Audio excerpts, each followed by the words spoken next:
কথায় বলে না, উঠলো বাই তো কটক যাই। আমারও হয়েছে সেই অবস্থা। কেউ কোথাও ঘুরতে যাচ্ছে শুনলেই আমারও মনে হয় যাই একটু ঘুরে আসি। তা কোথায় গেলাম আর কি কি করলাম সবই কিন্তু তোমাদের সাথে শেয়ার করব। তাহলে চলো ভিডিওটা প্রথম থেকে শুরু করা যাক। প্রতিদিনের মতনই সকালের খেতেই বসেছিলাম চিকেন কষা রান্না করে। তারপরে শুনলাম বড় মামা যাচ্ছে একটা জায়গাটার নাম এখন বললাম না, পরে বলছি। তো আমিও তাড়াতাড়ি কিন্তু রেডি হয়ে সাইকেলটা নিয়ে বেরিয়ে গেলাম। আমি যে ভাগাড়ে থাকি সেখান থেকে একটা টোটো বা অটো চাইলেই পাওয়া যায় না, তাই আমার দ্বিচক্র যানটি সম্বল। ওটিকে চালিয়েই কিন্তু আমি স্টেশনে পৌঁছে যাই আর গিয়ে এরকম দরদর করে ঘামতে শুরু করে দিই। যদিও কিন্তু কোনো মেকআপই করিনি, ওই একটু কাজল আর লিপস্টিক। এই গরমে আর কি মেকআপই বা করবো।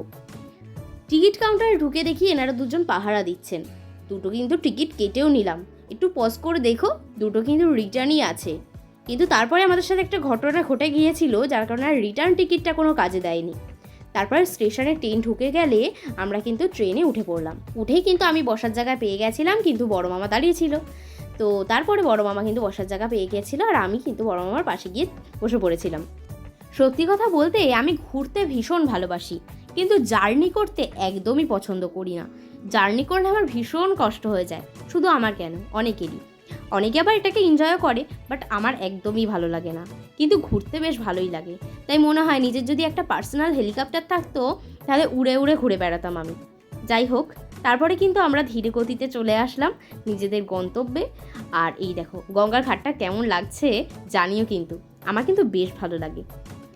এই দুপুর রোদে গঙ্গার ধারে এসে বসতে না পারলে পরে কিন্তু এসেছিলাম, সেই ভিডিও তোমাদের সাথে শেয়ার করব। তো যাই হোক, আমরা কিন্তু নেমে পড়েছিলাম শোভাবাজারে আর তারপরে কিন্তু বসে পড়েছিলাম অটোতে। কলকাতার রাস্তাঘাট আমার কিন্তু ভীষণ ভালো লাগে। মনে হয় জানি প্রতিটা জায়গায় দাঁড়িয়ে একটা করে ছবি তুলি, কিন্তু সেটা তো আর সম্ভব নয়। যাই হোক, কলকাতায় অনেকবার আসলেও কলকাতার রাস্তাঘাট আমি একেবারেই চিনতে পারি না। সবই যেন আমার কাছে একই রকম দেখতে লাগে। তো কারোর সাথেই আমি আসি। অটোর থেকে নেমে কিন্তু এতটা কষ্ট হচ্ছিল যে সেটা আর ভাষায় প্রকাশ করার নাই।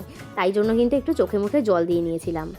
তো আমার এই 3 ঘন্টার জার্নি তোমাদের সাথে এই 3 মিনিটের ভিডিওতে কিন্তু শেয়ার করলাম। ভালো লাগলে অবশ্যই একটা লাইক কমেন্ট করো।